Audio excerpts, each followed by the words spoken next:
Siempre que yo hablo de este tema y lo termino con una película. No es una película de 2 horas y media. Son 48 minutos. Si ustedes quieren, lo vemos. Y si no, pues no lo vemos.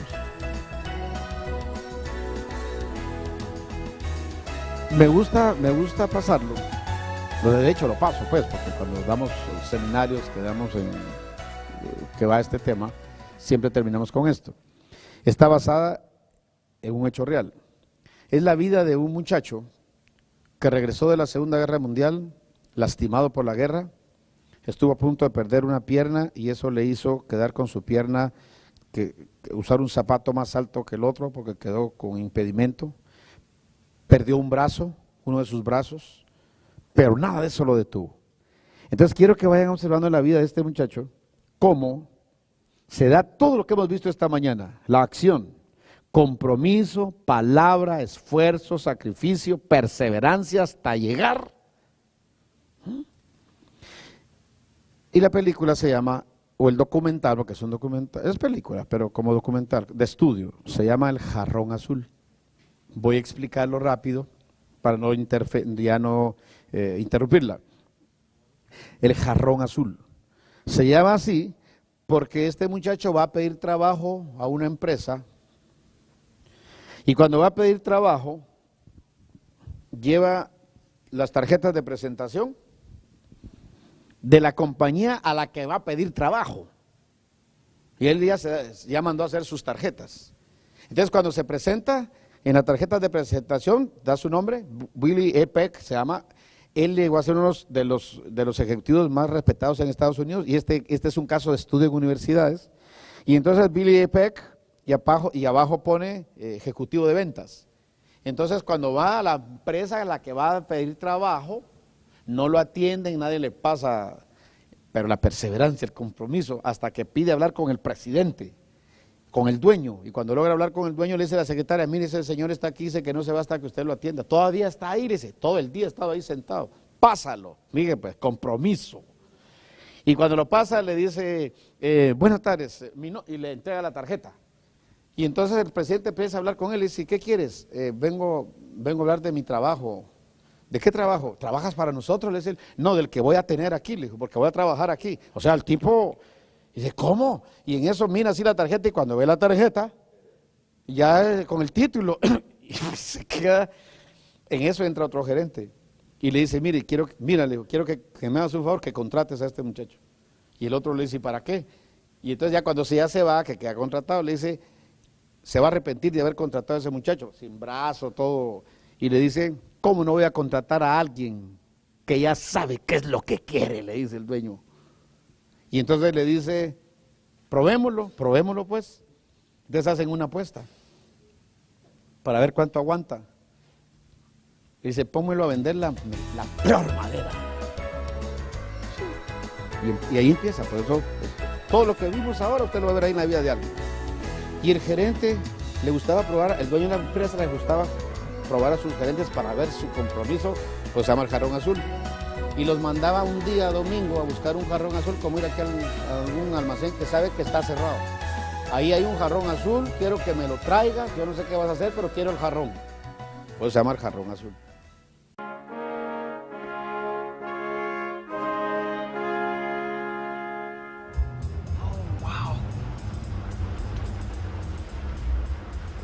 Oh no! It's still there! He hasn't got it! He will! Oh. Don't get antsy! Oh. It won't take long now. I hope.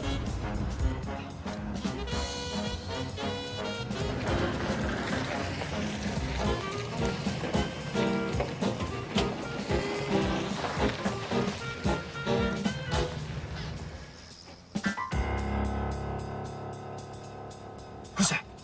Is that him? Yes. Oh, what's in his hand? Get the vase! Come on! Get the vase! You've caused me more trouble than you're worth.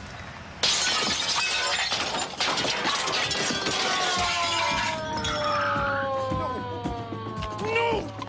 Please! You're under arrest. Give me that thing. No! You idiot! You blundering fool! You just cost me 20 bucks. Oh, come on. Window doesn't cost that much. I'm talking about my bet with Cappy. Oh. Shit. Get out! Oh. What are we gonna tell the old man? The real question is, who are we gonna get to manage that Shanghai office? Oh, yeah. Oh, man.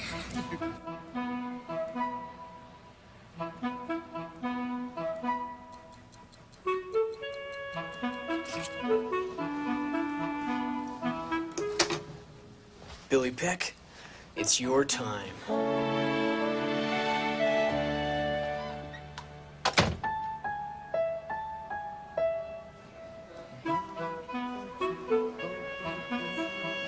Good day, ma'am.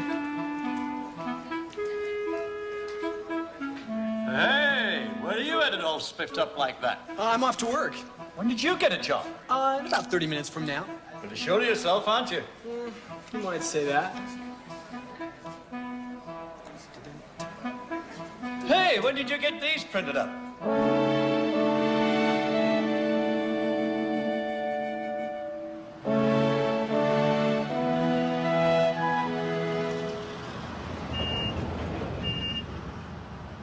I told you he'd fail, Skinner. He lacked commitment. You're going to have to be more careful who you bet on next time. I just thought he could pull it off. Well, I'm not saying he couldn't.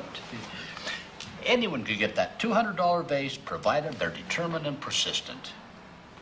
Now, did you explain to the police that we would take care of any and all damages? Uh-huh. Why is it that I always find myself surrounded by the choicest aggregation of mental duds the world has to offer? Meaning whom? You two, that's who. Why? What have we done? You argued me into the Trans-Pacific field with this general cargo. That's what you've done. We don't belong in the Orient. Our business is so far away, we can't control it.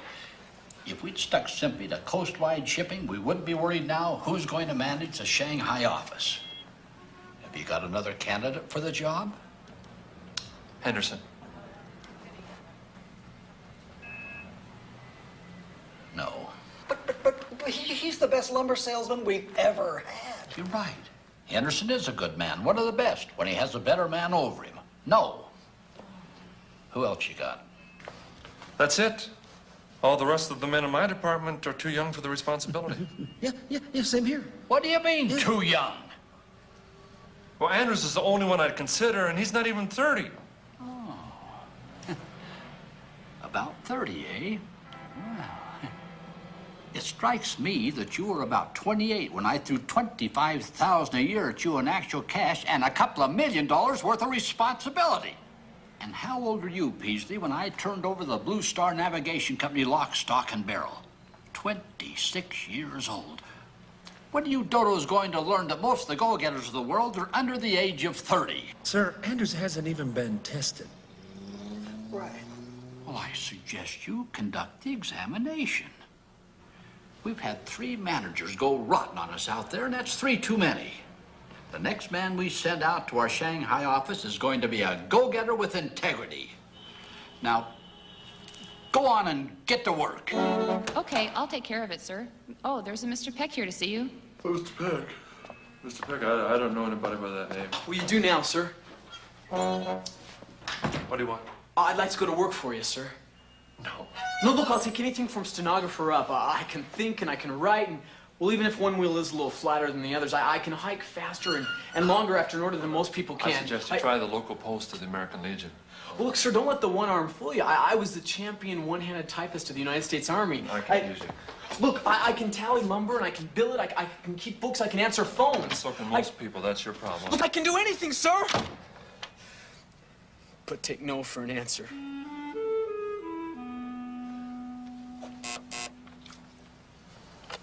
What is it? Excuse me, Mr. Riggs. It's late and I've got to get home, but this Mr. Peck just won't leave until he's spoken to you personally. Is he still here? Yes, sir, and I can't get him to go. Very well, send him in. Oh, thank you, sir.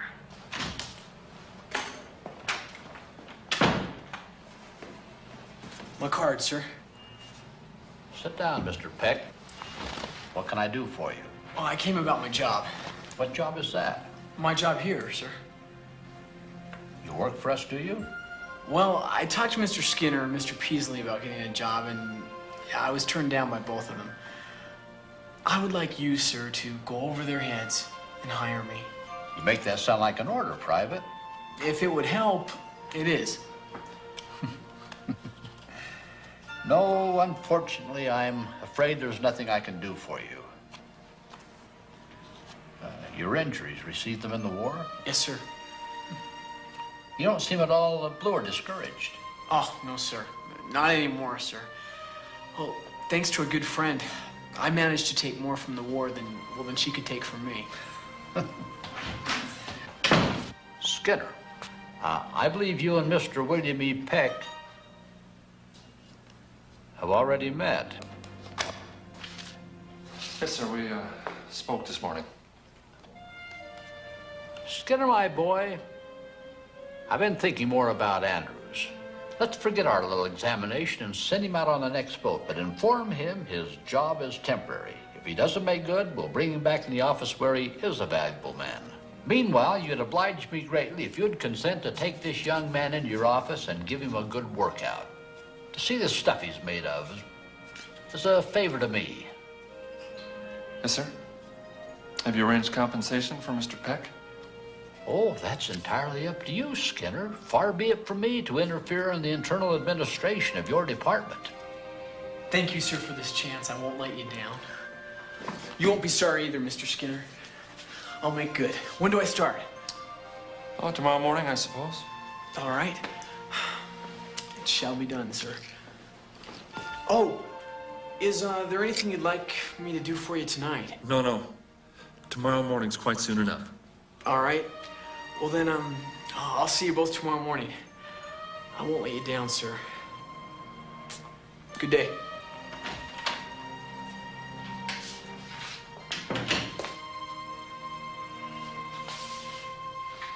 You're gonna curse the day you hired him. Oh?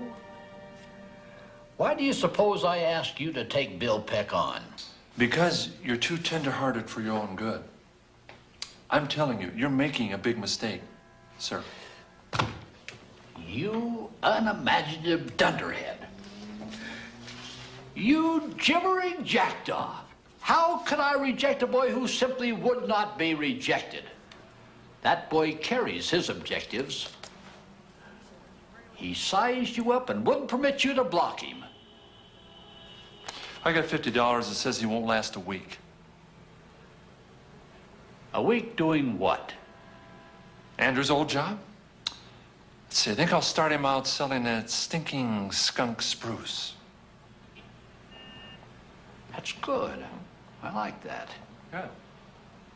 Make him sell our worst cargo. I got 100 says he will. You're on.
Thank you, my dear. Everything was marvelous. Thank you. Well, tell me, how's my boy Peck doing? He's managing. Last report I got, he was firing in orders so fast, you were forced to wire him for mercy. Told him to sell only cedar shingles and siding, I believe. If you knew all about it, why'd you ask? It keeps a man humble to have to admit he's a complete dodo. You raised his salary yet? Not yet. Why not? He's a better man than Andrews, isn't he? Suppose he is. Well, then pay him more money than you paid Andrews before you sent him to Shanghai. Speaking of Andrews, how's he getting along? He cables 3 times a week with decisions he should make on his own. Peasley's really disgusted with him. I think we should replace him, don't you? Yeah. With whom? Billy Peck. I've had him in mind for this job since the first day I met him. You can't be serious. Oh, but I am serious. In fact, when he comes back Sunday, I'm going to have him deliver a blue vase. Going to give me a chance to earn my money back, you mean?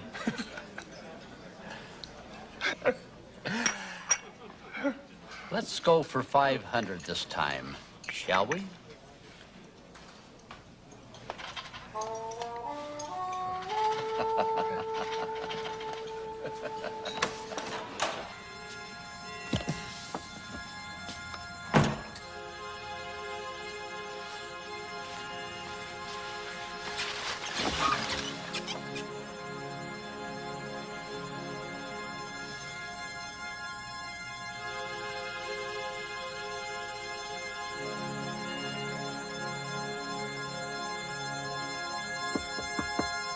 Mr. Peck? Mr. Peck, are you in there? We have a phone call for you down in the lobby.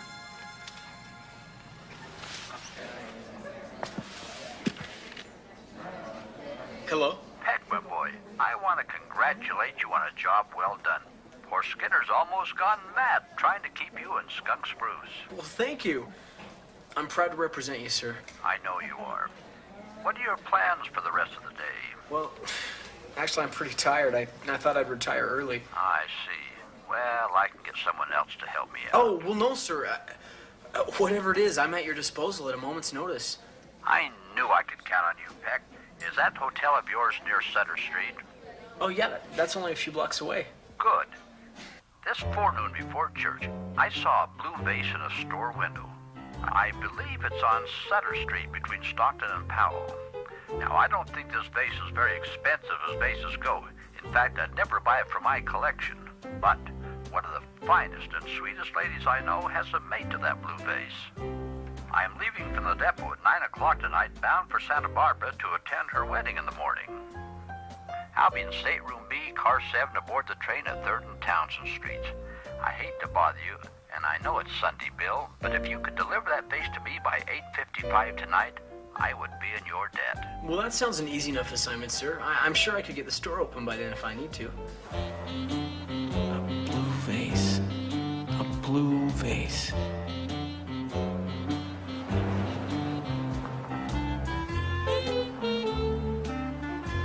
Sutter Street. It must be here somewhere. There's Stockton. Perhaps it's on that next street over.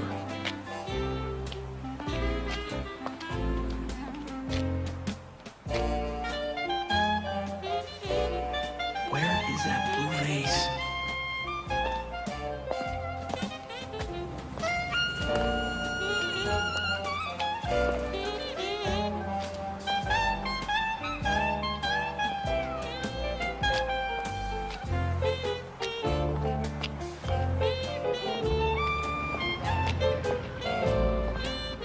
I'm 3 blocks away. Where is it?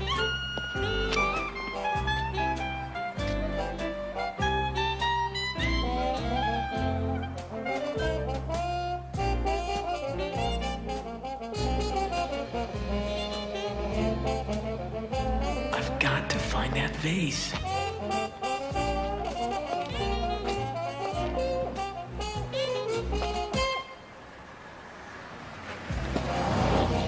I must have missed it.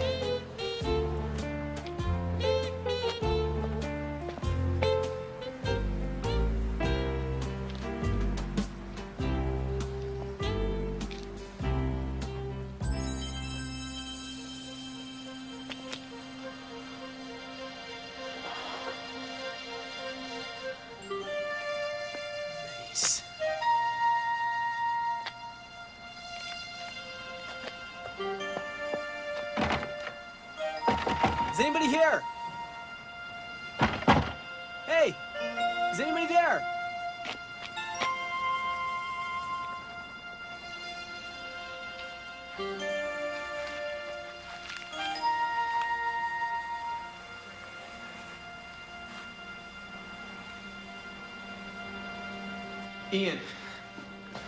Ian, look, I'm gonna need every phone book in the Bay Area and $5 worth of nickels. What are you up to, sir? I've got to call a guy named Cohen and get him to open up his art shop. But it's Sunday. Can't it wait till tomorrow? No, you see, he's got this blue vase in his shop window, and I have to get to the rail station by 9 o'clock tonight.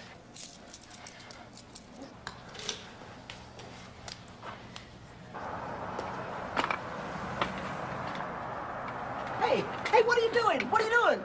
That's not part of the plan. Just taking down my insurance policy. Gonna make sure our little skunk spruce salesman doesn't make that train.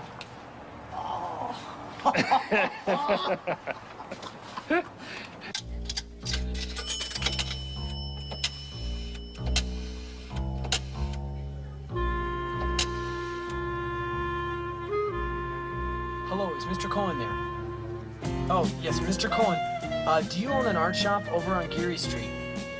It's near Grand Avenue. Oh, well, yeah, thank you.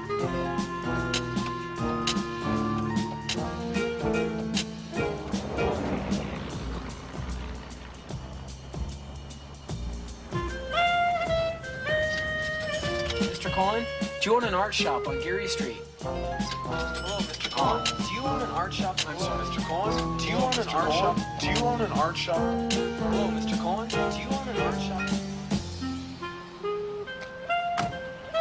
Hello, Mr. Cohen. Do you own an art shop on Geary Street? Hello, is this the Mr. Cohen that owns an art shop on Geary Street? Yeah, I'm sorry. Thanks.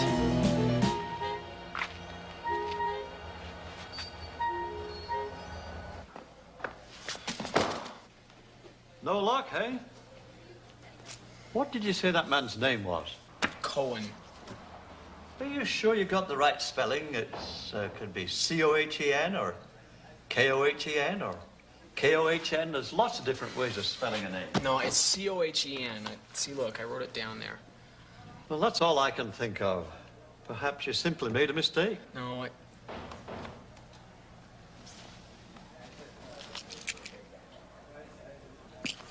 Oh, don't forget your coat. It looks like rain.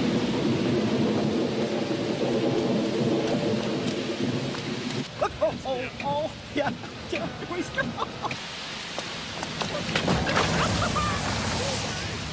Would you watch where you're going? That ought to dampen his spirits.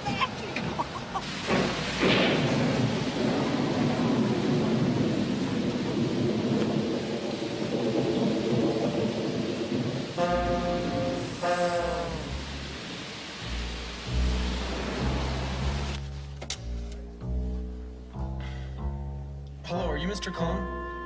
Yeah, do you own an art shop over on Geary Street? Thank you. I'm sorry to disturb you. Thank you.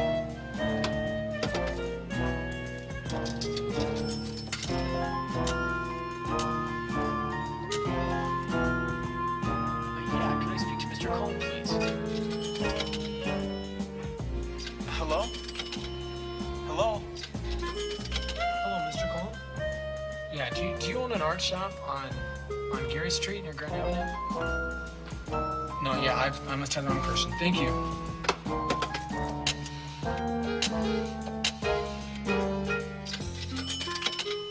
Hello? Do you own an art shop?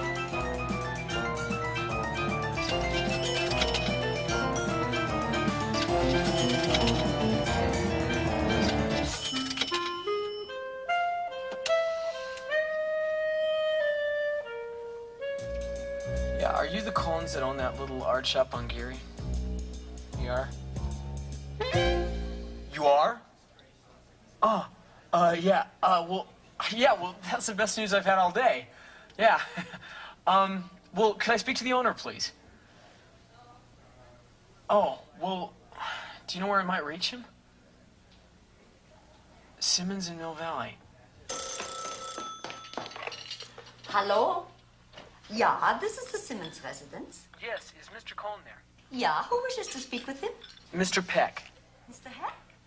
No, Peck, with a P. One moment, Mr. Beck.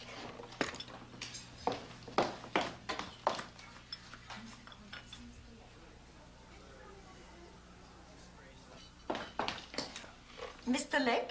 Mr. Cohen says he does not know a Mr. Lake. He's dining. He does not want to be disturbed. No, look, this is a matter of great importance. Please ask him to come to the phone. I will ask him, but I know what he's going to answer, Mr. Flick. No, it's Peck. P-E-C-K. D-E-C-K? No, P.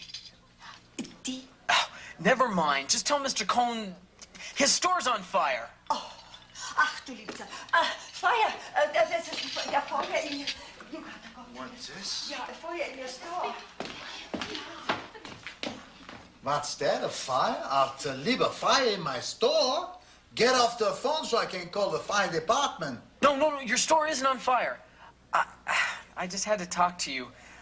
Look, my name is Peck, and I've never met you, but you have a blue vase down in your shop, and I need you to come across the bay and open up your store and sell it to me tonight. I'm afraid this is not possible. I'm dining with my friend, and I just finished my soup. But I've got to have that vase. Then your only hope is to talk to my head salesman, Herman Joost. Good day. Well, could you tell me his name? Burr. Joost. Is it gonna be Y-O-S-T or J-O-O-S-T?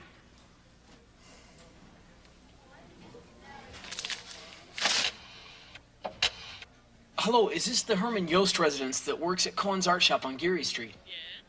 Oh, wonderful. May I speak with him, please? No, Herman isn't in at the moment. He's dining at the country club. Well, which club? I'm sorry, I haven't the foggiest.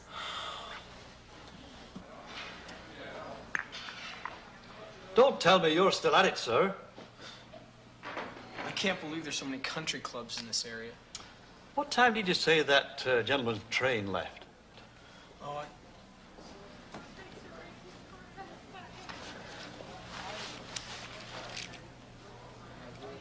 in 10 minutes. I think I've got the perfect solution for your problem, but you're going to have to hurry. You're going to have to bust the window, grab the vase, and run like crazy down to the station. Bust the window? You gotta be crazy. There's no other way. If you're going to do it on time, you've got to bust the blooming window. Time's a wasting. If you're going to do it, you've got to do it now.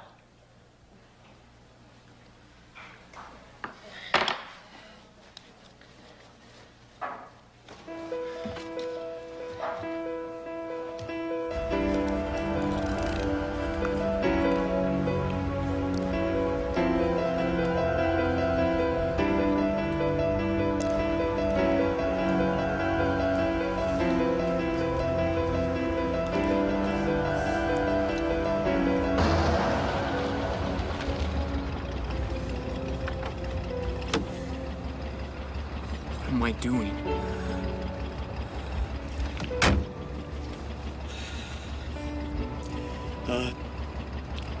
Just take me back to the hotel.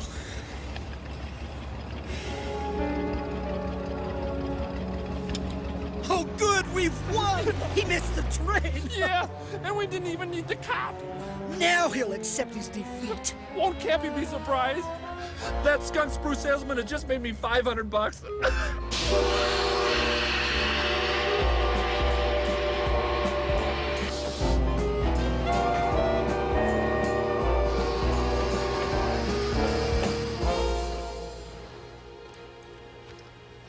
No luck, eh? No. I just couldn't see myself breaking it. Well, they can't say you didn't try. I would have given up long ago. Yeah, I know.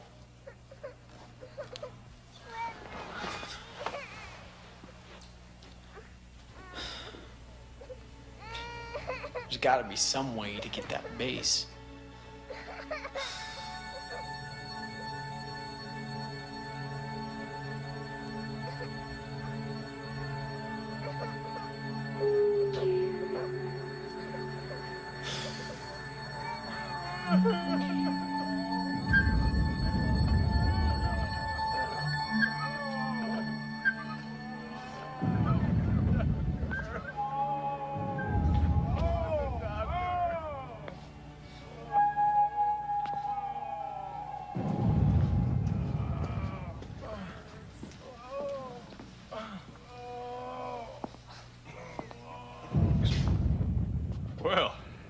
expected to see a man on his deathbed.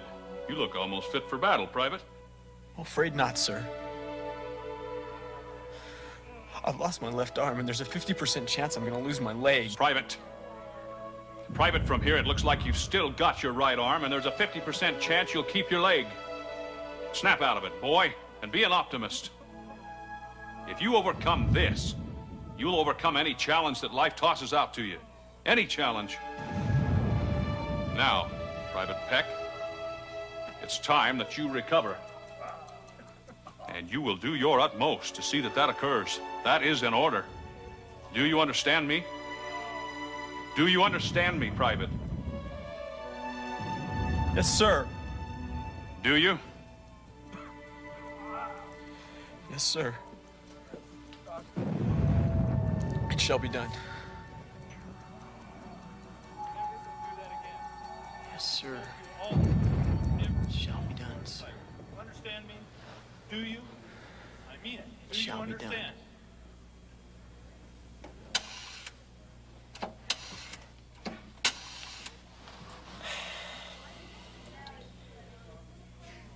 Could I speak to Herman Yost, please?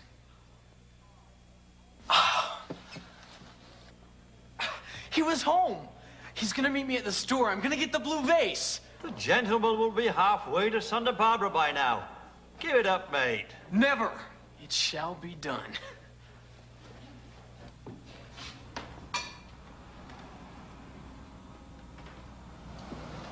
There you are, sir. That will be $1,000. $1,000? Cash. $1,000? Well, Cappy assured me that Look, are you sure you won't take a check? I'm sorry, sir, but I don't even know you. Perhaps you can wait till the bank opens in the morning. No, wait.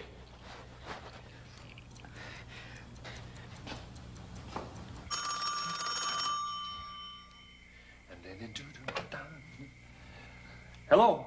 Mr. Skinner, it's Peck. Look, Cappy asked me to get a special vase for him downtown. Now, I've got the store open, but I need $1,000 to buy it. Peck? You're not still on that errand. Give it up. Mr. Ricks left hours ago.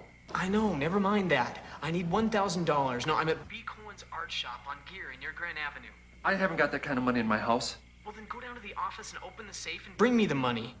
Impossible. It's on a time lock. Well, could you at least come down here and identify me so that I can cash a check? I'm sorry, Peck. I've got better things to do at this hour of the night. I'm afraid you're flat out of luck. Now, go home. Good night. Skinner.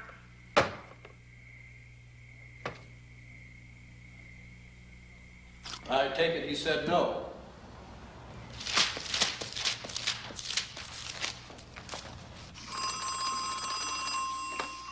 Hello? Oh, thank goodness you're home. Look, this is Peck.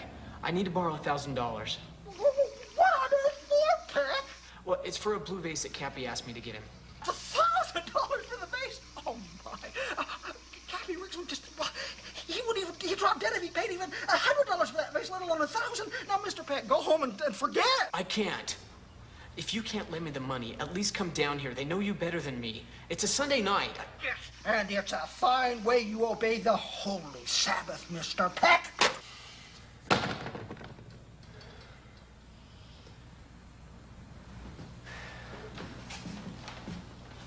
Well, what'll it be?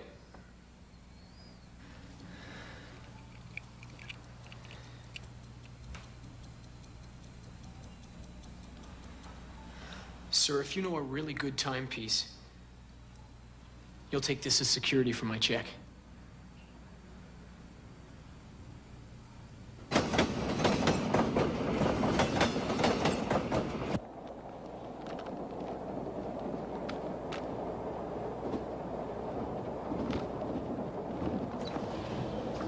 Excuse me.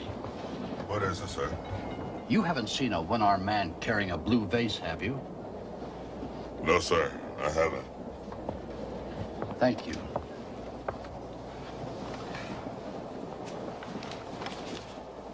Come on, Billy Peck. Don't let me down.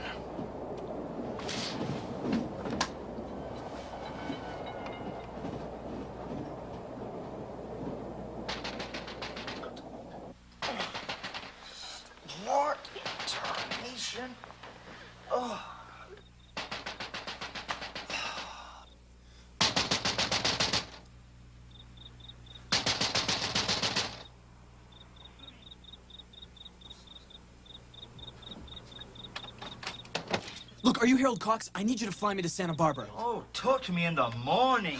No, it's gonna be too late then. Now, look, I'll make it worth your while. $50. Oh, I don't think so. $100 then. All this to deliver a vase? You're crazy, boy. It's more than that. I gave my word.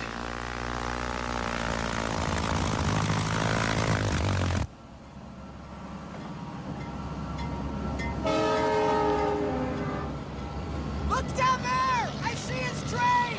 Let's catch it at the Bakersfield station!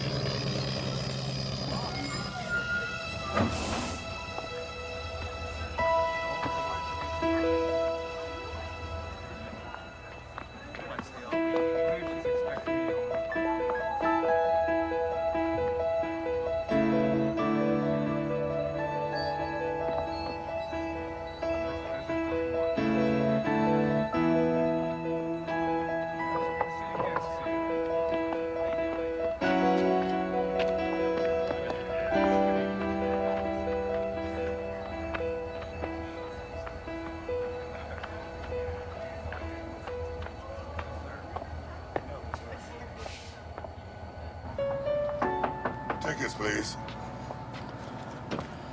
Excuse me. Excuse me, could you tell me where stateroom B, car 7 is? Oh, yeah. I know who you're looking for. 2 cars down, the second door on your right. Thank you. Thank you, sir.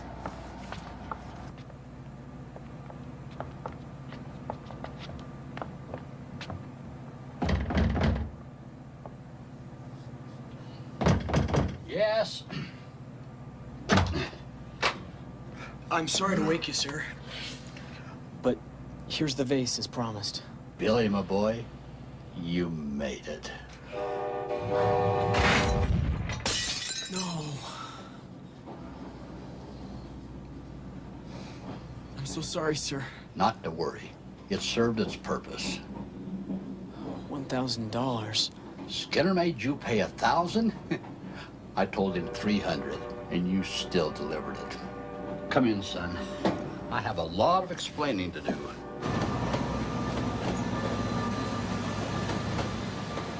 You shouldn't treat me that way, sir. I was taught by my commanding officer never to question orders, no matter how foolish they may seem to me. I was taught to obey them. On time, if possible, but if impossible, to obey them anyhow. Bill, my boy, it was cruel. Terribly cruel. But I had a big job for you, and I had to know what you're made of before I could entrust you with it.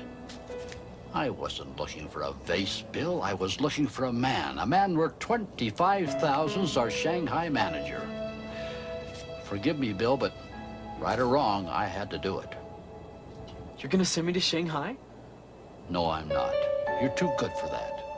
I never doubted you, Bill. Just to prove it, take a look at this.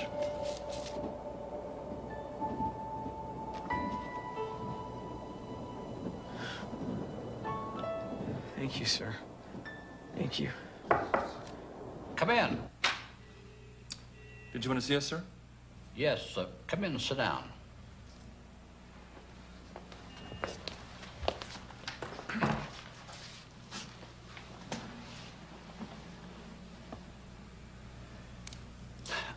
I'm concerned who to send to the Shanghai office. Bill Peck didn't deliver that vase to me on time. Perhaps we really do need an older man for that job. You didn't get the vase, Billy Peck. You didn't get the vase. I told you you wouldn't get it, sir. Expect you'll be paying me soon. Yes, I suppose I must. Sufficient. Thank you. That's me.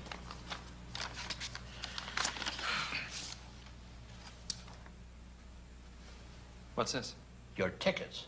Tickets. I believe you two are getting old enough for the job. Sayonara. Oh!